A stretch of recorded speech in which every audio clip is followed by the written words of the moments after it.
तो चलिए आज हम लोग शुरू करते हैं ज्योग्राफी के रिवीजन सेक्शन को, है ना। First of all tell me who is the father of geography? Eratosthenes, है ना। इराटोस्थेनीज को ज्योग्राफी का फादर कहते हैं, है ना। इन्होंने एक किताब लिखी थी,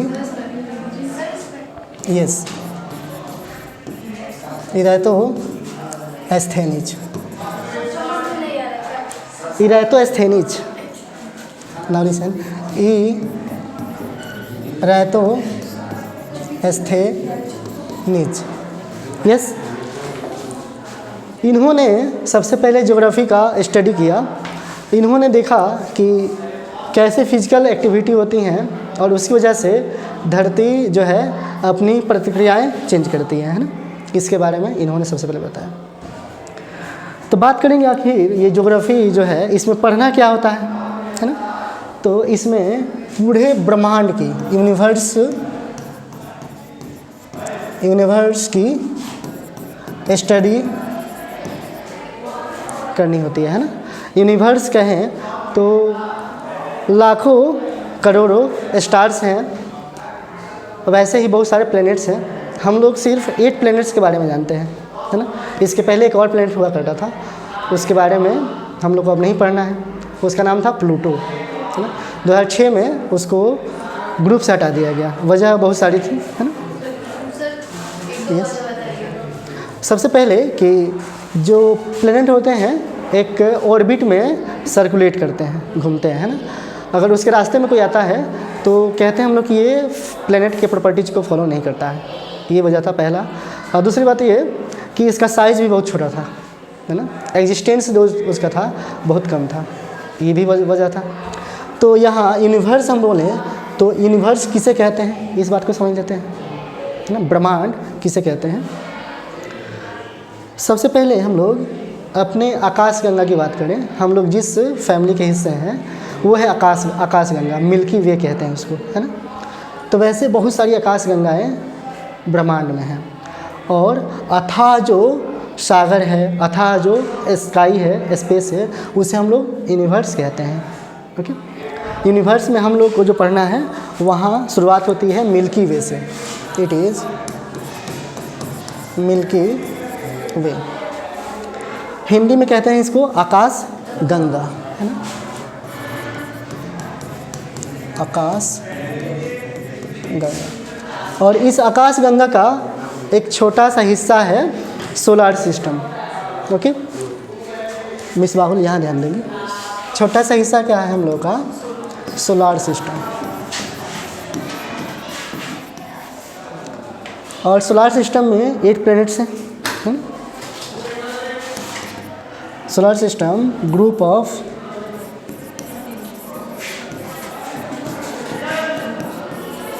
8 प्लैनेट्स। इन 8 प्लैनेट्स के बारे में हम लोगों को पढ़ना होता है ना। अब जिसके बारे में जानकारी हम लोग को ज़्यादा है, जिस धरती पे रहते हैं उसके बारे में ज़्यादा जानकारी है। बाकी ग्रह पे हम लोग जाते हैं बस किस वजह से? रिसर्च के वजह से। सबसे पहले कोई व्यक्ति गया था, उस व्यक्ति का नाम था यूरी गागरिन, है ना, जो स्पेस में गया था। उसके बाद चांद पे पहुँचे व्यक्ति, 20 जुलाई का वो समय था। 20 जुलाई 1969 को जाते हैं, फर्स्ट मैन स्पेस में जाते हैं। उनका नाम था यूरी गागरिन, है ना। कहाँ के थे ये? रसिया के, है ना। रसियन व्यक्ति थे यूरी गागरिन, जो गए थे स्पेस में सबसे पहले। और दूसरी दफ़ा मून पे फर्स्ट टाइम, और स्पेस में दूसरी दफ़ा कौन गए? Neil Armstrong.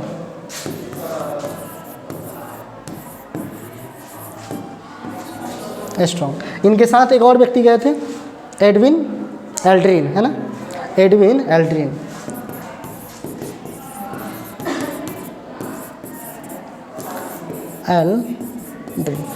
ये दोनों व्यक्ति जाते हैं, ये गए थे बहुत पहले, है ना। और उसके लगभग 10-12 साल बाद ये जाते हैं, है ना। सोचिए कि 1957 के आसपास गए थे, 1957 में गए थे ये, और 1969 में जाते हैं ये जब जाते हैं तो 20 जुलाई 1969 को ये पहुंचते हैं चांद पे। उसके बाद लोगों को मन में आया कि अच्छा हमारे बाहर भी दुनिया है और उस दुनिया के बारे में जानना इम्पोर्टेंट है कि हो सकता है कि हमारे जैसे सोचने वाले व्यक्ति वहाँ भी रहते हैं। और जिस भी प्लेनेट पे जो लोग रहते हैं उनको हम लोग कहते हैं एलियंस, है ना। एलियंस किसी ऐसा अभी रिसर्च में निकला नहीं है ना एलियंस के बारे में। हाँ, जो बाहर से जो भी व्यक्ति आता है ना दूसरे प्लेनेट से उसको एलियन कहते हैं। तो अगर हम लोग उसके प्लेनेट पे जाएंगे तो हम लोग एलियन कहलाएंगे उनके लिए।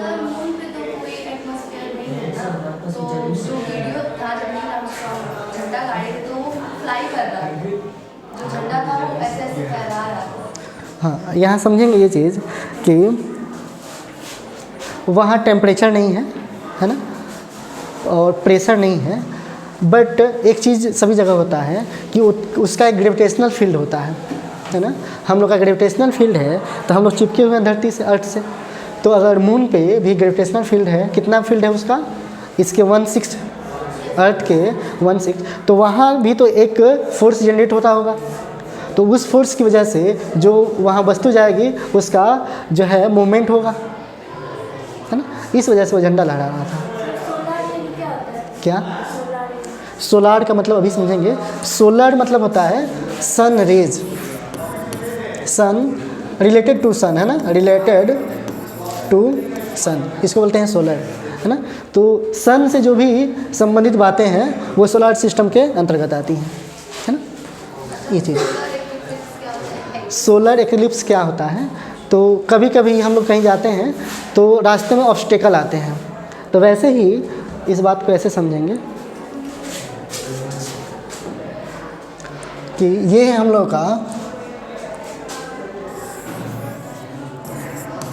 सन, है ना, और अर्थ कहीं यहाँ पे है, अर्थ, और यहाँ छोटा सा है अपना चांद, मून।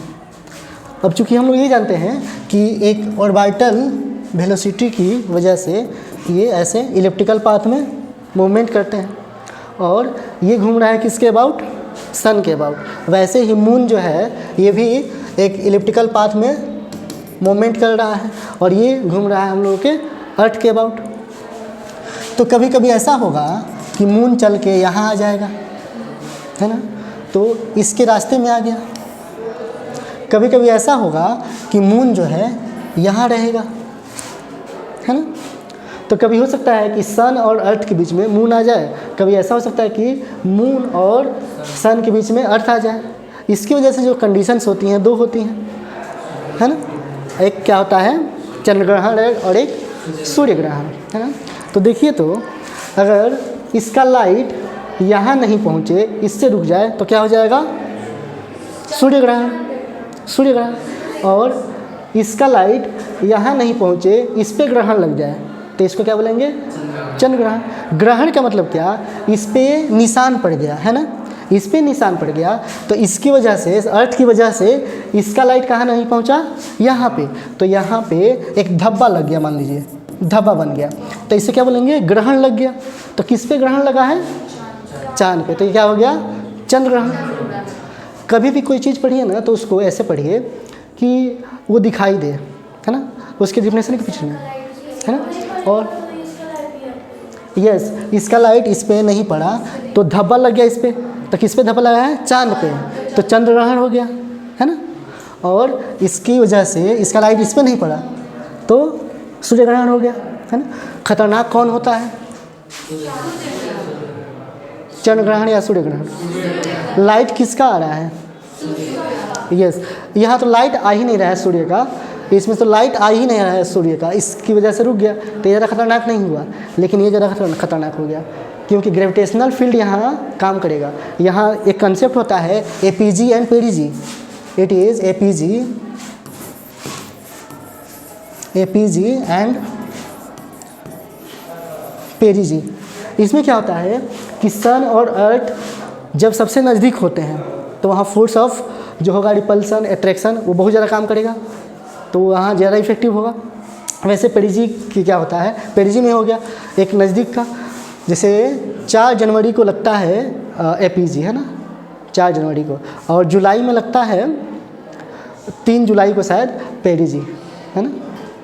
तो जब सबसे नज़दीक होते हैं सबसे दूर होते हैं, तो इस वजह से क्या हुआ कि यहाँ लाइट नहीं पड़ा, है ना, और इसकी वजह से जो ग्रेविटेशनल फोर्स था वो अनबैलेंस हुआ, और इस वजह से बोलते हैं हम लोग कि कभी भी जब ग्रहण लगे तो बाहर नहीं निकलना है, छुप के रहना है, क्योंकि यहाँ पे कंडीशन कैसा होता है, फ्लडेड वाला, ज़्यादातर जो अल्ट्रा रेज होती हैं डायरेक्ट आती हैं, है ना, इस कंडीशन में।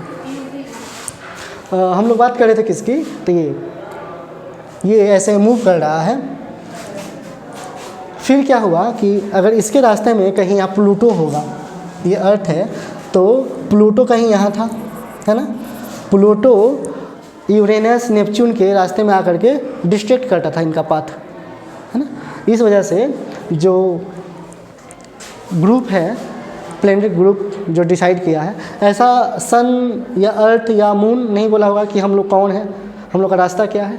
हम लोगों ने अपने ऑब्जर्वेशन से फाइंड किया है कि ये कौन है ना, और इस ऑब्जर्वेशन से ही हम लोग देखे। यस,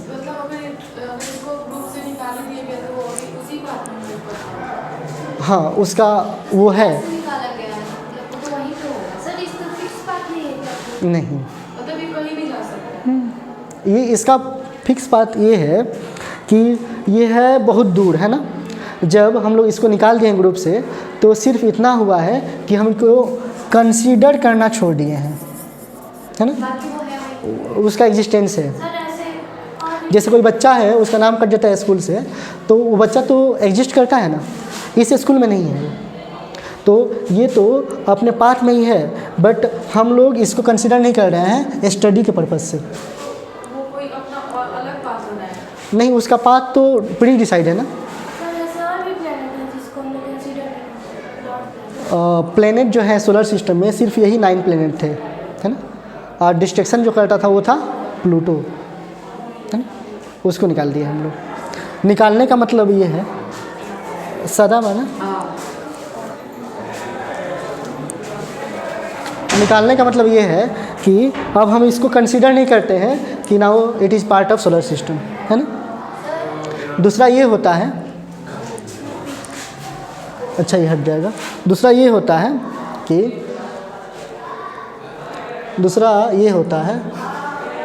कोई बात नहीं, हम लिख लेंगे। दूसरा ये होता है कि जैसे सोलर सिस्टम है ना, हम लोग ग्रेविटेशनल फोर्स एराइज करते हैं, वहाँ पे फोर्स एराइज करते हैं और उसके पाथ को डिस्ट्रैक्ट करते हैं। जैसे आप लोग सुने होंगे, हाँ, उनका ऑर्बिट है, जैसे उनका जो डिस्टेंस है सन से काफ़ी दूर है ना, तो वहाँ सन के ग्रेविटेशनल फील्ड से काफ़ी दूर होने की वजह से वो हमेशा एक ही सर्किल को फॉलो करे, ऐसा संभव नहीं था। हाँ, इस वजह से। दूसरी बात ये कि आप लोग सुनते होंगे कि एस्ट्रॉयड अभी आ रहा था, टकराने वाला था अर्थ से, है ना, तो वो आ रहा है, यहाँ हम लोग का सन है ना, यहाँ से कोई एस्ट्रॉयड टूटा है, ये निकल के आ रहा है, यहाँ पे हम लोग का अर्थ है। तो जैसे प्लूटो को हम लोग ने क्या किया, इसको फोर्स दिया और वो बाहर हो गया, क्योंकि वो वीक फोर्स से जुड़ा हुआ था, किससे, सन से, तो बाहर हो गया ग्रुप से। वैसे ही अगर ये चीज़ यहाँ पे है, यहाँ आ रहा है ऐसे, तो हम लोगों ने क्या किया, यहाँ से कोई सेटेलाइट लॉन्च किया, वो सेटेलाइट क्या जाएगा और यहाँ इसको डिस्ट्रॉय करेगा या इसके पाथ को डाइवर्स कर देगा, है ना। जो रास्ता ये आ रहा था उसको नहीं फॉलो करके ये रास्ता ऐसे मुड़ जाएगा, कहीं और चला जाएगा। स्पेस में तो कितना जगह है, वो कहीं जाकर डिस्ट्रॉय हो जाएगा, तो ऐसा वजह है ना। ये सब कैसे संभव है, रिसर्चेस के द्वारा।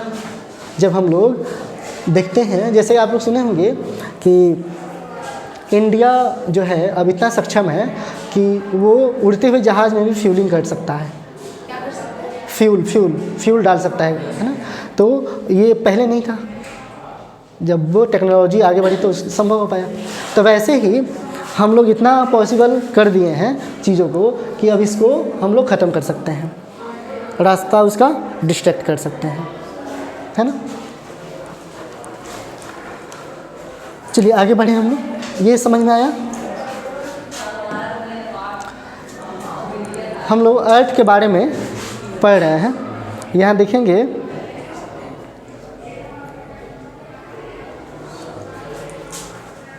सोलर सिस्टम की बात करें हम लोग,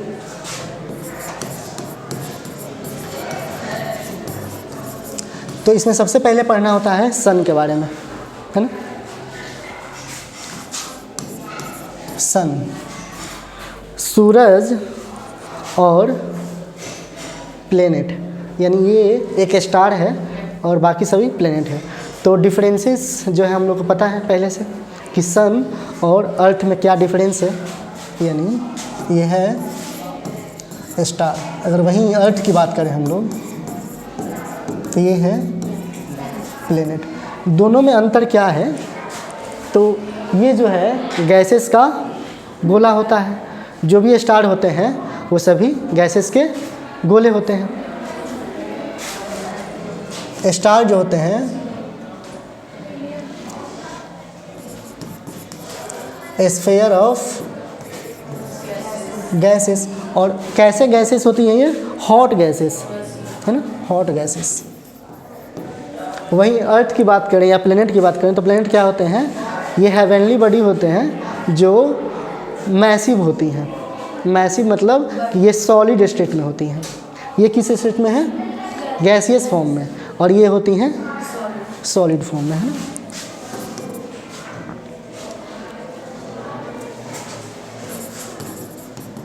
सॉलिड फॉर्म में होती हैं। तो अर्थ या जो भी हम लोग पढ़ते हैं, चांद या Jupiter, Neptune, Uranus, Mercury, Venus, Mars, ये सभी क्या हैं? सॉलिड फॉर्म में है। ओके। दूसरा, जब यहाँ पे हॉट गैसेस हैं तो यहाँ से हीट रिलीज होगा। अर्थ से हीट रिलीज नहीं होता है ना, लेकिन स्टार से हीट रिलीज होता है। हीट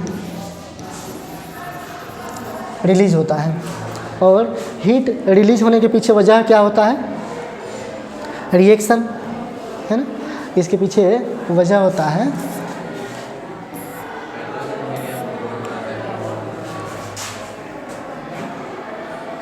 इसके पीछे वजह वो होता है रिएक्शन। अब सन की बात करें तो इसमें गैसेस जो है हाइड्रोजन और हीलियम।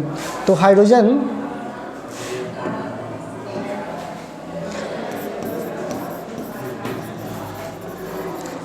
जो गैस है ये कंबाइन करता है हाइड्रोजन से, और एक नाभिक का फॉर्मेशन करता है ना। हीलियम नाभिक का फॉर्मेशन करता है। तो हाइड्रोजन बहुत सारे हाइड्रोजन जुड़ते हैं और इससे रिएक्शन होने के बाद हीलियम नाभिक का फॉर्मेशन होता है। और चूँकि ये एक्सोथर्मिक रिएक्शन है ना। तो एक्सोथर्मिक रिएक्शन है तो यहाँ बहुत अमाउंट में हीट रिलीज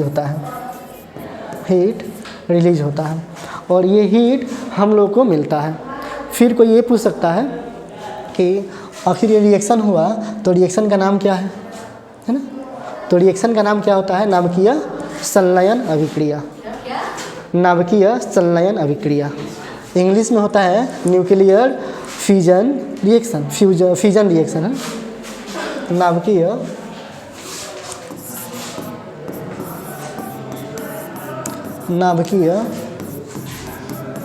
संलयन अभिक्रिया।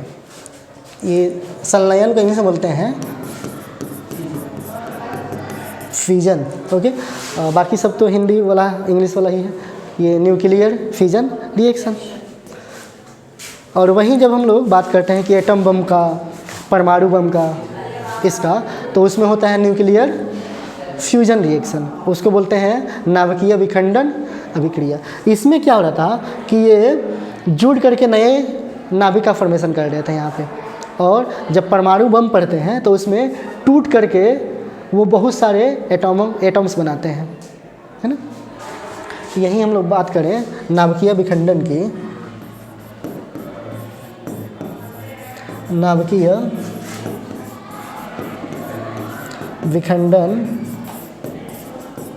अभिक्रिया की, इंग्लिश में इसको फ्यूजन कहते हैं, है ना, फ्यूजन अभिक्रिया की बात करें तो इसमें नाभिक का टूटना होता है, विखंडन होता है।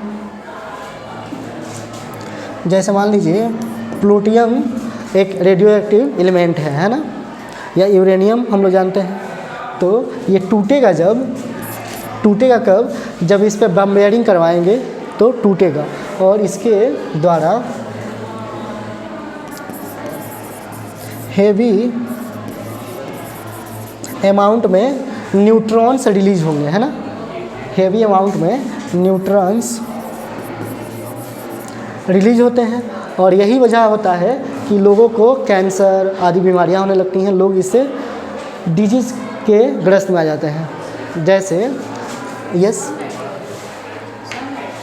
नहीं, इसकी वजह से, यहाँ जो न्यूट्रॉन्स है ना, इसकी वजह से। हाँ, जैसे जापान की बात करें हम लोग, तो जापान का शहर है हिरोशिमा और नागासाकी, वहाँ बम गिराया गया, तो यही रिएक्शन का बना हुआ जो एटम बम था, परमाणु बम था, उसको ड्रॉप किया गया था, और इसकी वजह से बहुत अमाउंट में न्यूट्रॉन्स निकले और हीट रिलीज हुआ, जिसकी वजह से वहाँ की आबादी तो ख़त्म हो गई, बाकी जो आबादी बची रह गई आसपास के, तो वहाँ न्यूट्रॉन्स इतने फैल गए कि आने वाले जो लोग थे उनको सभी लोग को प्रभावित करने लगे, है ना। तो आज की क्लास में इतना ही रखते हैं, देखते हैं अगले क्लास में।